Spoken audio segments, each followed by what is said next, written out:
contactos, no es lo mismo conversaciones que negociaciones. Lo que sucede es que Estados Unidos siempre ha visto la normalización desde la dominación. ¿Cuál ha sido la esencia del conflicto Cuba-Estados Unidos? La pretensión de Estados Unidos de precisamente volver a dominar, a convertir a Cuba en una neocolonia o en un país subordinado a los intereses de Estados Unidos. Nosotros podemos conversar, pero no vamos a negociar mientras tengamos un puñal en la garganta, ¿no?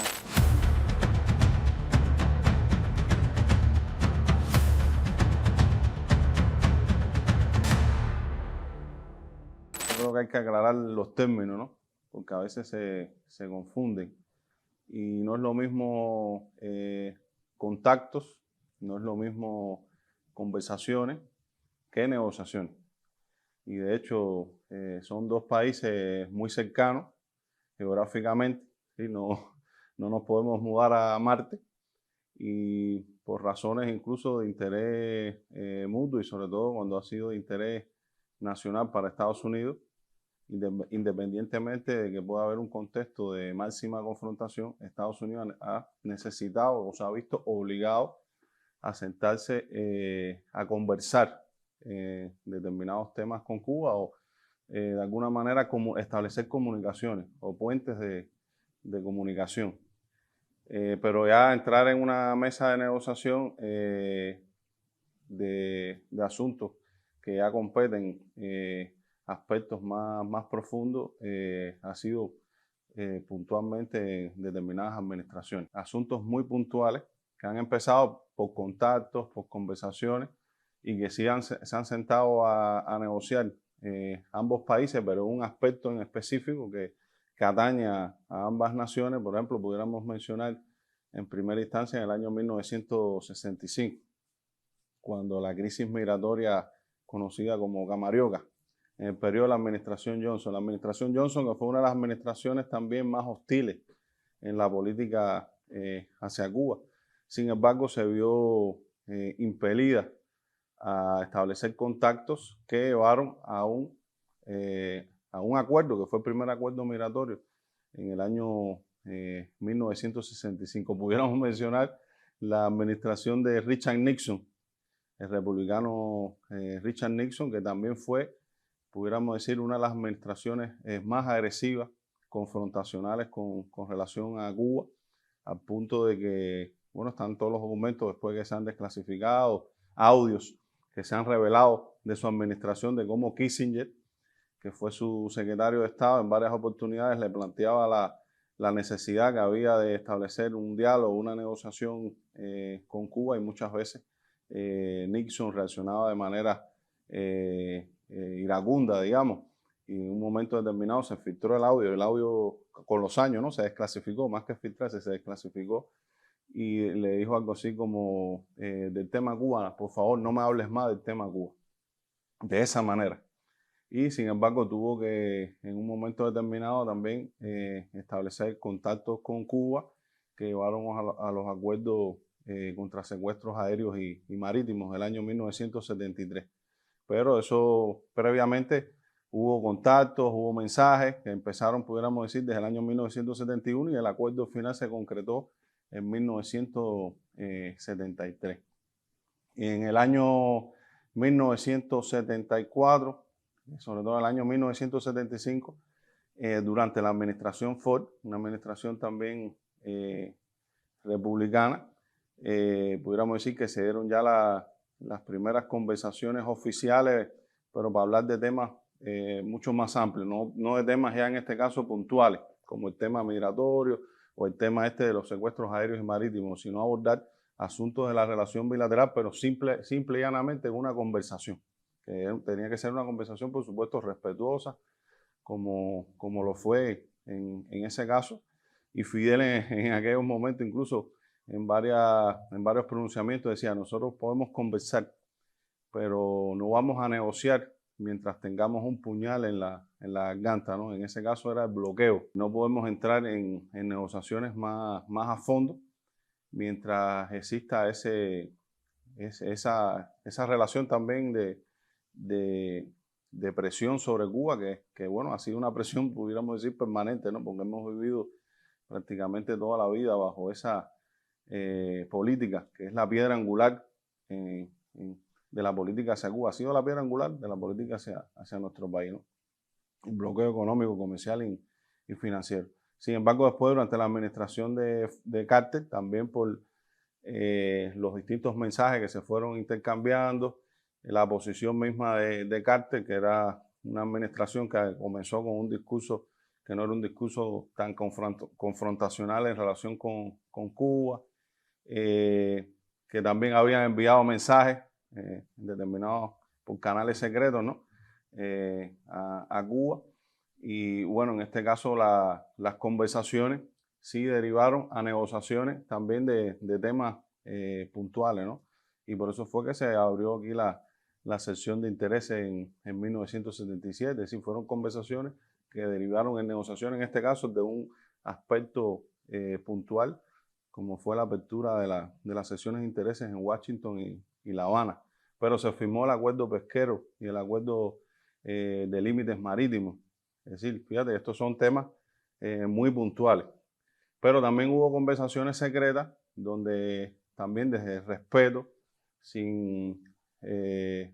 decir, el respeto a la soberanía de Cuba, es decir, donde se abrieron temas más a fondo de la relación bilateral también. Y eso fueron varios meses, más de 18 meses, porque se habla del periodo Obama, de los 18 meses, y hay que decir que durante el periodo de Carter hubo un canal de conversaciones secretas que fueron más de 18 meses, que no llevó, en este caso, a un acuerdo, a una normalización de las relaciones, como era el propósito desde la visión de Estados Unidos, porque Carter fue el primer presidente que hace una directiva presidencial que no fue pública, se hizo en 1977, donde él dice, debemos intentar normalizar las relaciones con Cuba. Pero por supuesto, cuando uno lee el documento, había una serie de condicionamientos que, por supuesto, Cuba no iba a aceptar.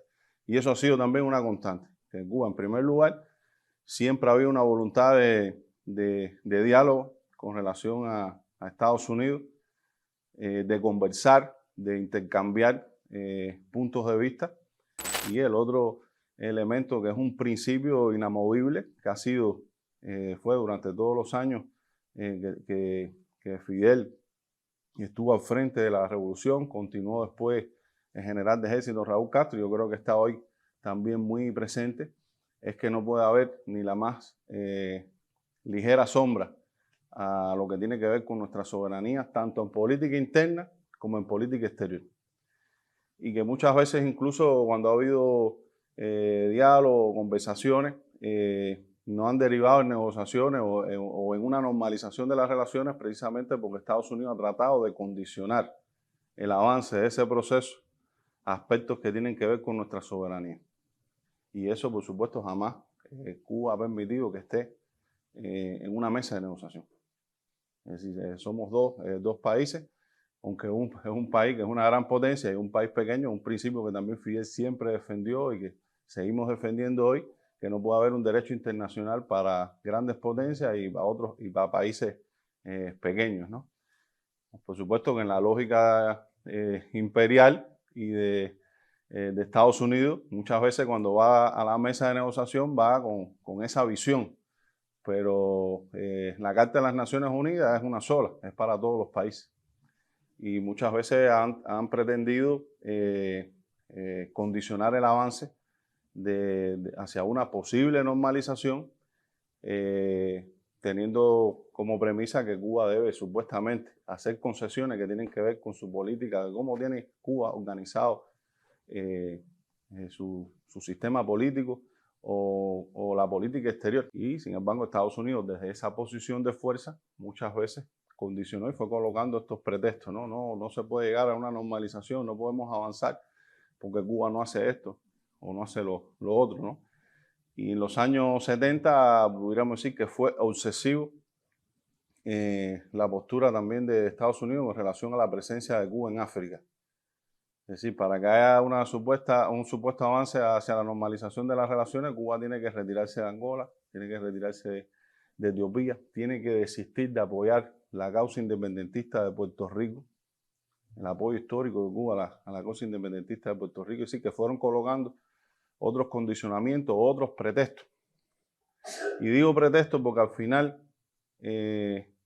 cuando estudiamos a fondo es decir, cuál ha sido la esencia del conflicto Cuba-Estados Unidos, nos damos cuenta de esto, ¿no? De cómo han ido moviendo y han ido colocando estos condicionamientos o estos pretextos, pero de alguna manera enmascaran el verdadero propósito o la esencia del conflicto entre ambos países, que es la pretensión de Estados Unidos de precisamente volver a dominar, a convertir a Cuba en una neocolonia o en un país subordinado a los intereses de Estados Unidos desde el punto de vista de lo que se haga internamente o de la proyección internacional que tenga Cuba, ¿no? ¿Por qué no iniciar un proceso que pudiera llevar a una normalización de las relaciones entre ambos países? Lo que sucede es que Estados Unidos siempre ha visto la normalización desde la dominación, desde un enfoque también hegemónico de dominación, que no es lo que en el mundo, quizás en la diplomacia,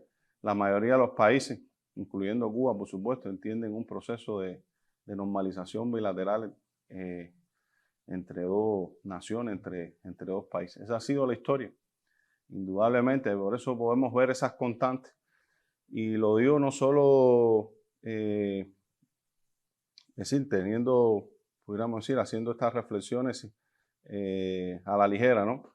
Hay muchos documentos desclasificados en los Estados Unidos, hay investigaciones que han hecho incluso académicos estadounidenses que demuestran esta posición de Cuba y que demuestran el porqué cuando ha habido determinados acercamientos, cuando ha habido incluso procesos que desde visiones distintas han tratado de avanzar hacia una relación más civilizada entre ambos países, porque han fracasado. Y en gran medida tiene que ver con esto que explicábamos, ¿no? El condicionamiento de la política o esa visión hegemónica de dominación que ha acompañado a Estados Unidos, no solo en la relación con Cuba, en la relación con prácticamente todos los países del mundo. Claro, algunos piensan que, o es uno de los mitos, ¿no?, que se ha construido tratar de colocar el origen del conflicto entre Cuba y los Estados Unidos en el año 1959, o que todo tiene que ver que Cuba, sobre todo en el año 60, a inicios de la revolución, estableció una alianza con la Unión Soviética. Y eso desconoce, por supuesto, la historia, los argumentos históricos, y ciertamente la esencia del conflicto Cuba-Estados Unidos, pudiéramos decir que es ancestral. Se remonta a mucho antes, siglo XIX fundamentalmente, ¿no? Empieza a configurarse en el siglo XIX y ya se ve con mucha más nitidez en la segunda mitad del XIX, cuando estallan ya los movimientos independentistas en Cuba y el posicionamiento de Estados Unidos con relación a eso. Es decir, que la esencia del conflicto Cuba-Estados Unidos, hegemonía por un lado versus soberanía, se remonta mucho antes de 1959. Todos los demás pretextos que se colocaron después, como yo decía anteriormente, tratan de enmascarar o no visibilizan la raíz misma del conflicto, que es esa, no ha sido otra hasta nuestros días, que las ansias de dominación de Estados Unidos sobre Cuba, que comenzaron incluso mucho más atrás, porque hay que decir que desde 1767 hay un documento de Benjamin Franklin, uno de los padres fundadores de la nación estadounidense, en una carta que le escribe a su hijo, donde le habla de un encuentro que había tenido con el representante de la corona británica, donde le plantea crear un asentamiento en Illinois para luego poder extenderse hacia el Mississippi y hacia Cuba. Así que hay ya una visión expansionista de dominación, incluso de anexión territorial en aquellos años con relación a Cuba, que para nada muy distante del año 1959, de la revolución, ya del triunfo de la revolución cubana, ¿no? Y que después lo vemos durante los años de la República Neocolonial Burguesa, ¿no? Como esos dos polos, pudiéramos decir, hegemonía por un lado y la voluntad soberana del pueblo cubano en todas sus luchas, empiezan a chocar una y otra vez.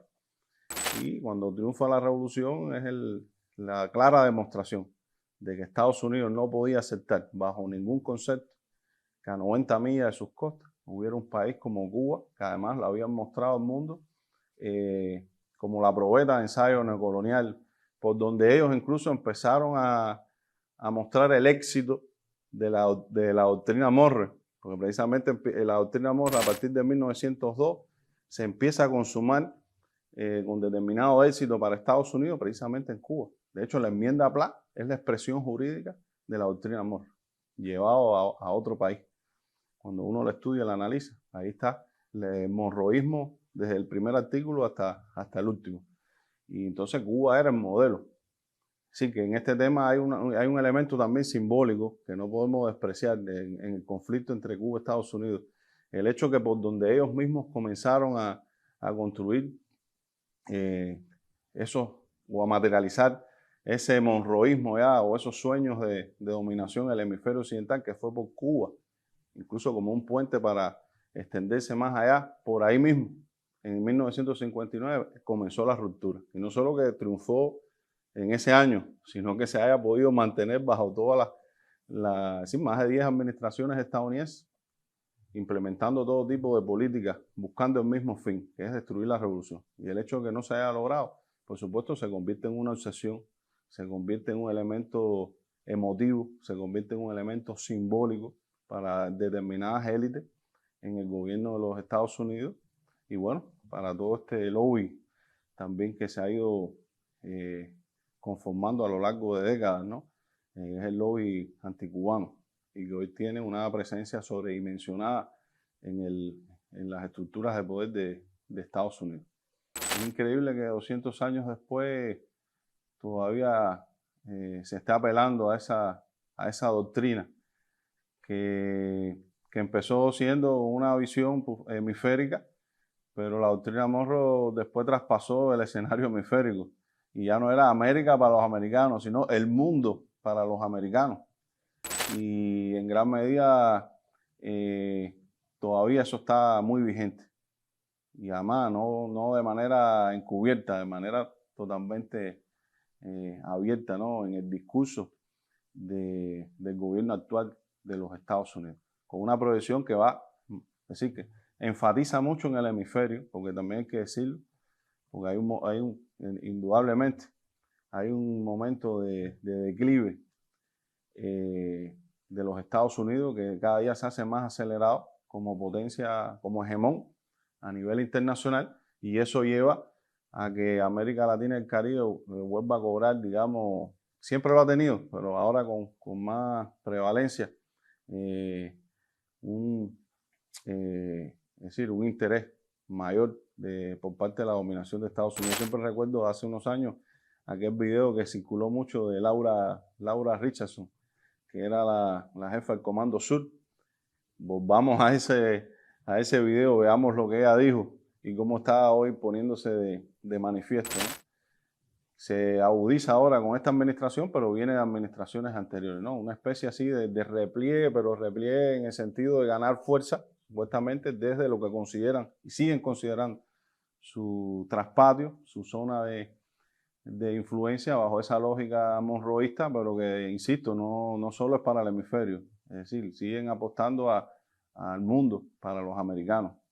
Lo que pasa es que el mundo hoy es otro y es indetenible, y dentro de esa transición geopolítica que estamos viendo hoy a nivel global, también esas élites en Estados Unidos muestran cierta desesperación de mantener ese dominio que se les escapa de las manos, es imposible de sostener. Estados Unidos está en una etapa de sobredimensionamiento imperial, es decir, que tienen demasiados desafíos para lo que su capacidad como potencia, ¿no?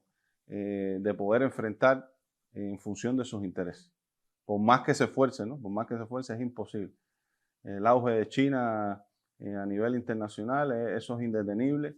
Los BRICS, es decir, todo lo que estamos viendo del sur global, y por supuesto que también es un escenario muy peligroso para la región fundamentalmente, para Cuba, para el mundo. Por eso todos los llamados a la integración, a la unidad, a la solidaridad en estos tiempos, porque eso explica también el auge, ¿no?, de todas estas tendencias de extremistas, neofascistas que estamos viendo en Europa, pero que la estamos viendo también en América Latina, la estamos viendo en Estados Unidos, y es al final como sistema, y que tienen un reflejo en la potencia líder de ese sistema que sigue siendo Estados Unidos.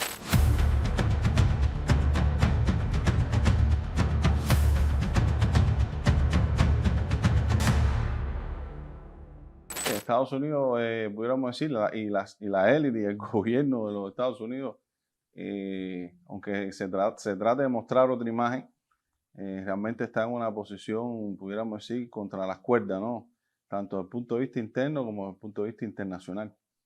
Y estamos viendo en Estados Unidos realmente lo que quizás parecía muy lejano en determinadas películas, determinados filmes, como esa película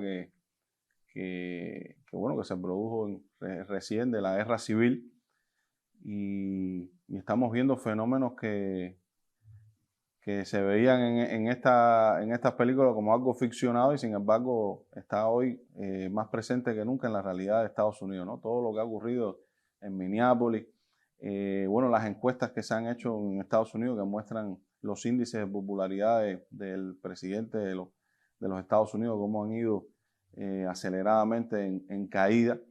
Están las elecciones de medio término y por supuesto que predicen una gran derrota para el partido republicano por la situación que hay en Estados Unidos, económica, política, social. Hay una gran polarización.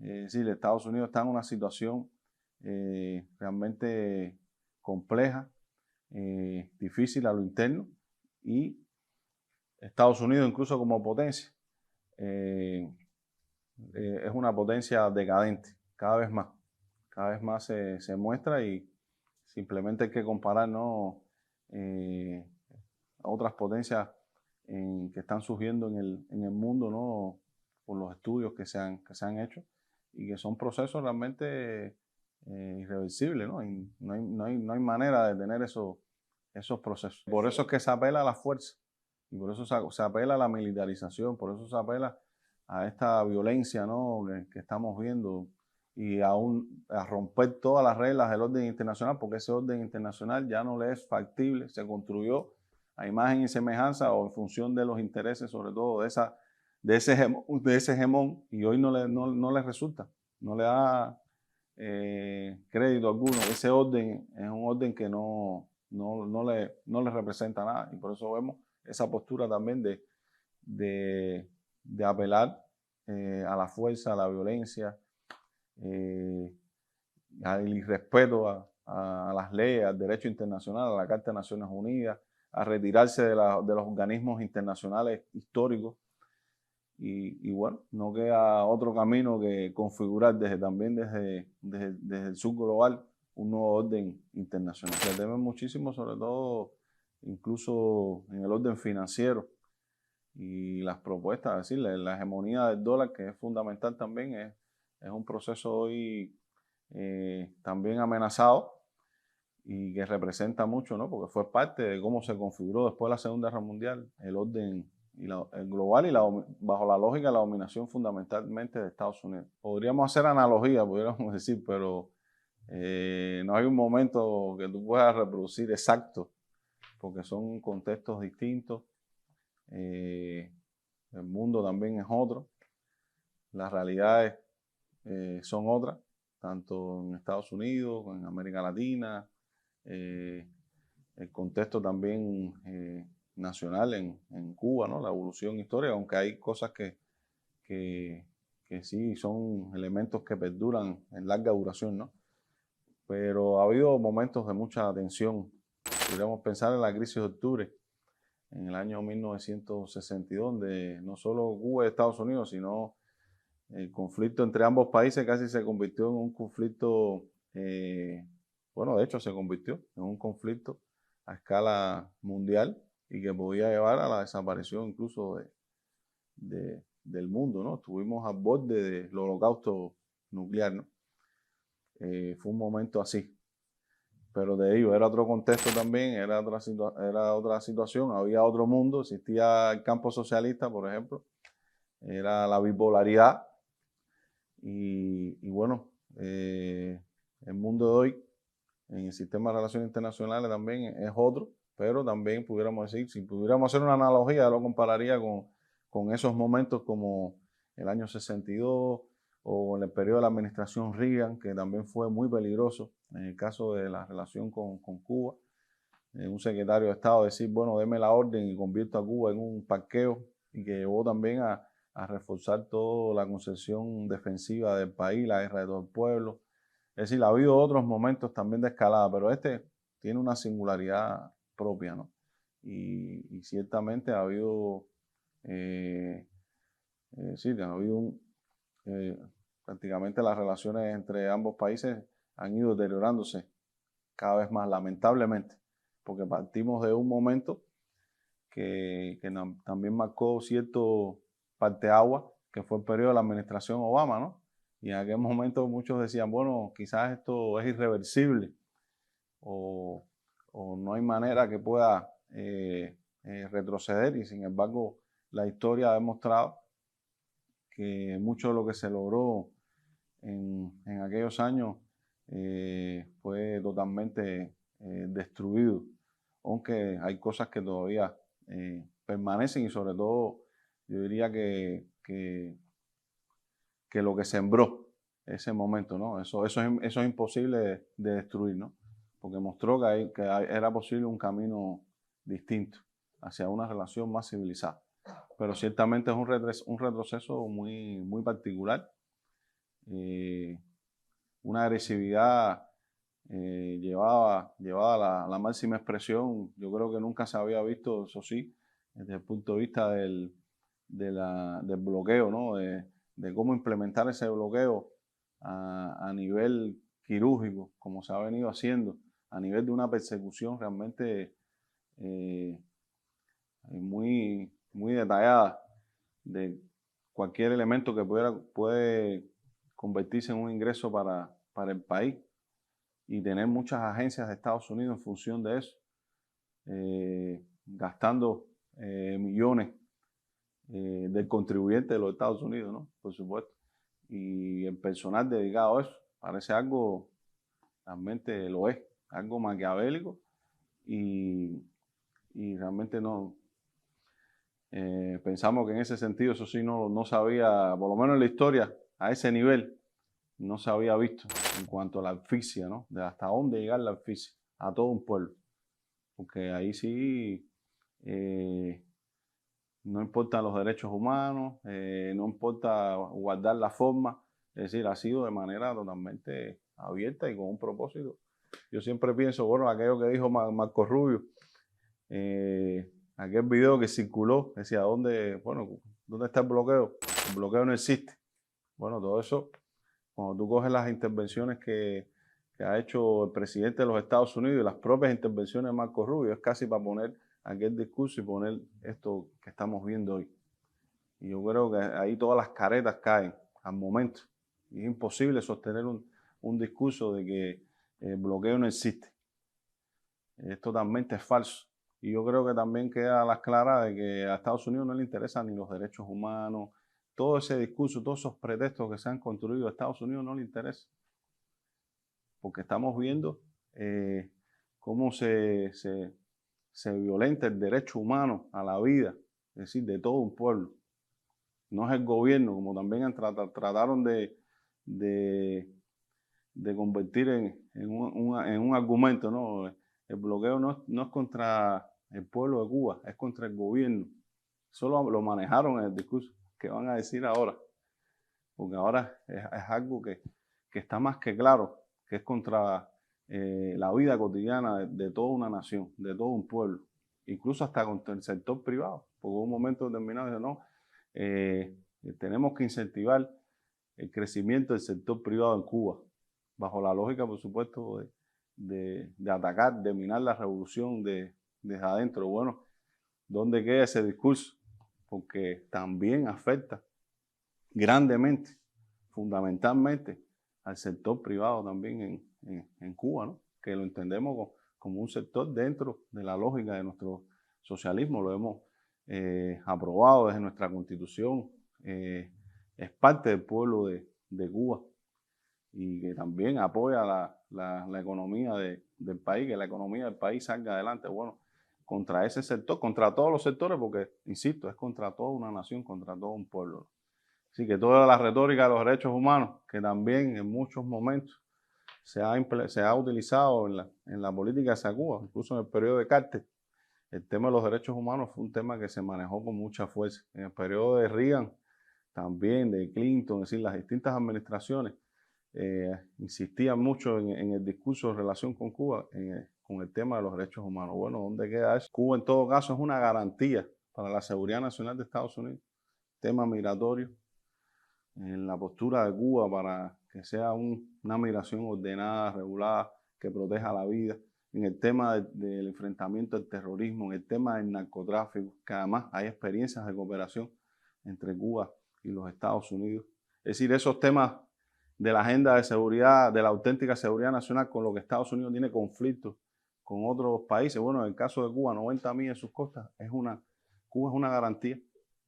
Y pudiéramos decir, y hay algunos autores en Estados Unidos y algunos tanques pensantes que están haciendo informes, reflexiones, diciendo que la actual política de Estados Unidos hacia Cuba lo que constituye es realmente una amenaza para esa auténtica seguridad nacional.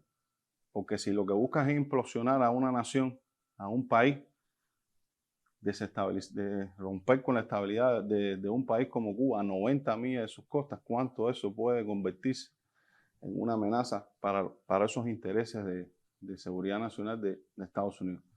Es decir, ahí se contradicen los intereses de seguridad imperial de la élite de ese país con los auténticos intereses de seguridad, el interés nacional, como también se le llama, de Estados Unidos. Es decir, esas agendas están encontradas, esas agendas están chocando. Y es una lástima porque esta agenda, que constituye una amenaza para ellos mismos, es la que le están poniendo al presidente de los Estados Unidos, que lo están presionando, que lo están llevando en gran medida a confrontar con un país como Cuba, ¿no? En contra del interés nacional verdadero de Estados Unidos. Jamás ha mostrado temor, ha mostrado miedo ante las amenazas de Estados Unidos y eso lo que hace es enrarecer aún más las posibilidades, ¿no? de un diálogo respetuoso, de poder avanzar en una agenda bilateral de interés mutuo para ambos países. Porque bajo esa lógica Cuba jamás tampoco ha negociado. Bajo la lógica de la amenaza, del condicionamiento, Cuba, al contrario, la reacción de Cuba siempre ha sido desde la firmeza, siempre ha sido desde la dignidad, desde la defensa de los principios. Y eso es una constante que jamás se ha roto. Esta es nuestra historia, esta es nuestra raíz. Y por más que intenten de modificar eso, es imposible, porque pudiéramos decir que es casi genético, ¿no? Y viene desde Martí también, desde nuestros mambíes, desde todos los que dieron su vida también en las luchas en la década del 20, del 30, del siglo XX, en la generación histórica. Es decir, contra eso no pueden,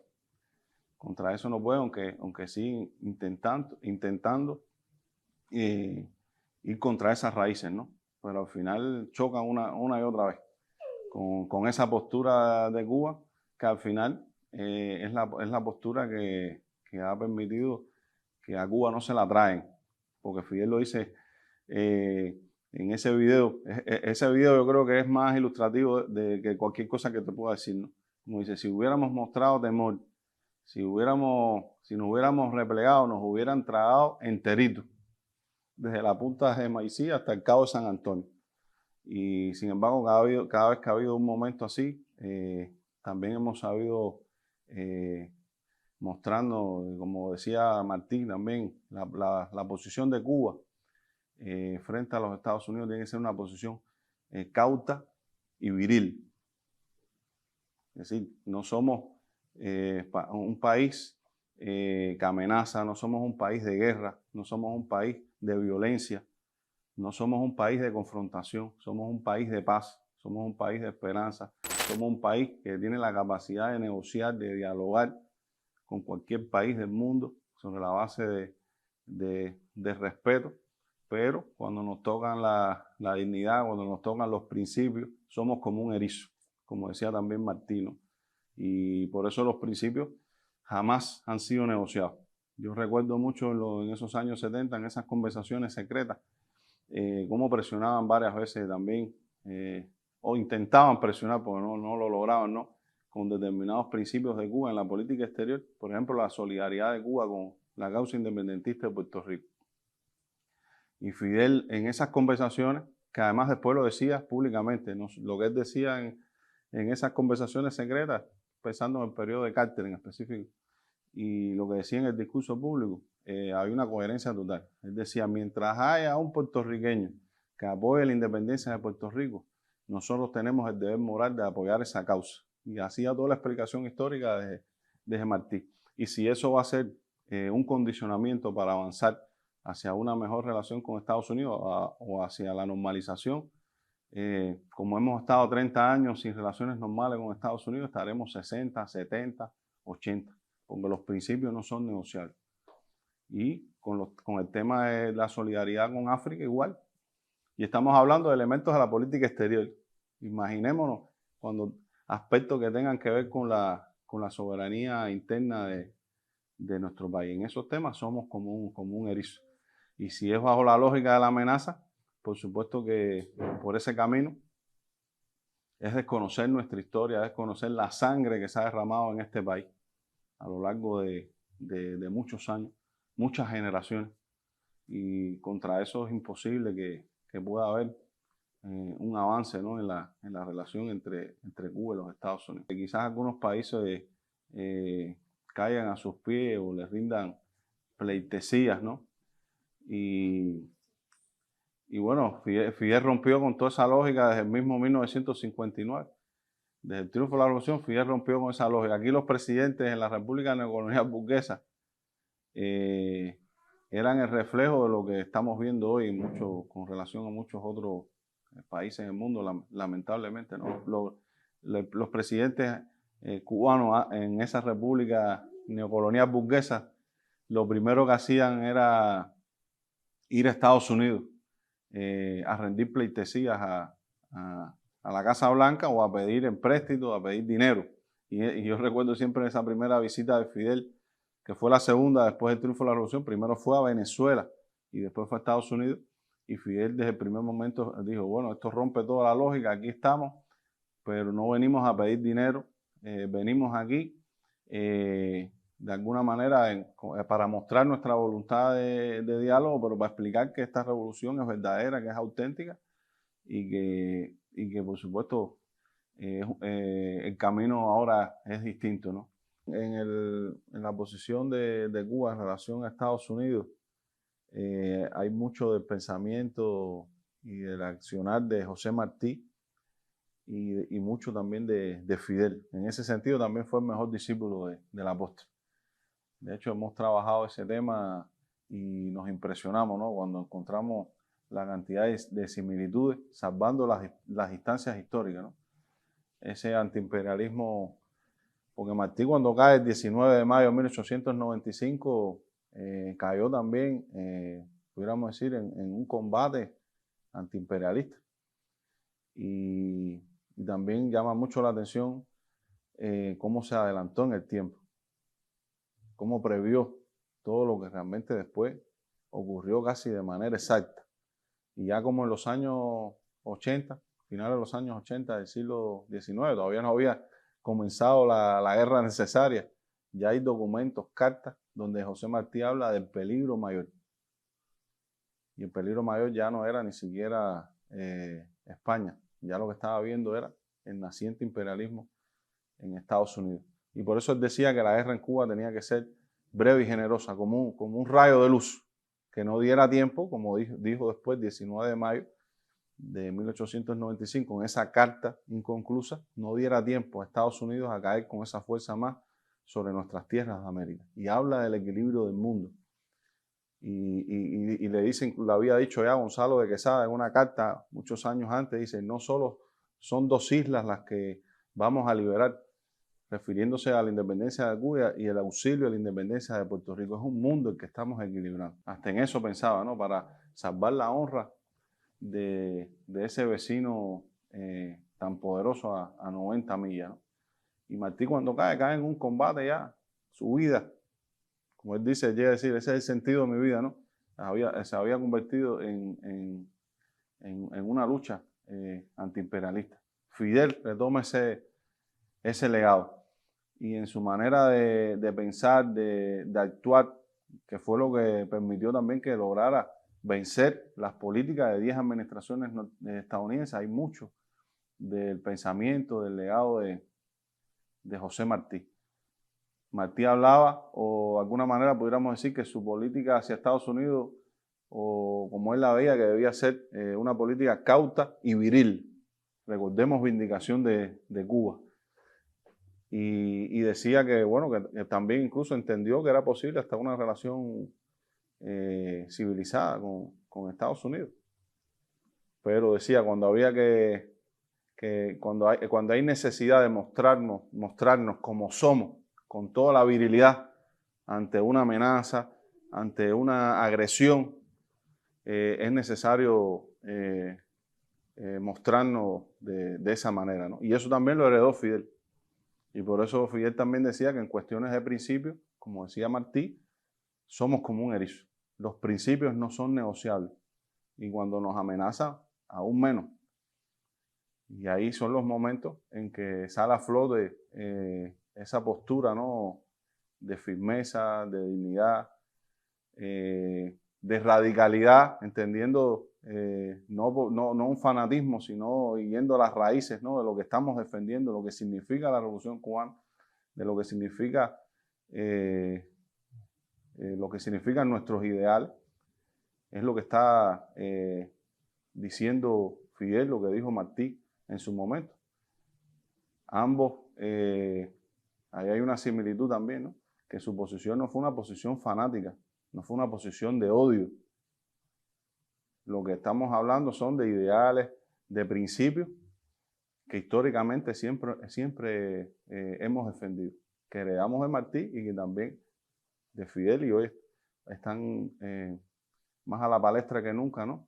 En el año del centenario de Fidel, de mostrarnos también cómo somos, lo que heredamos, lo que ha significado generación tras generación la lucha por la independencia, por la soberanía, la sangre que se ha derramado.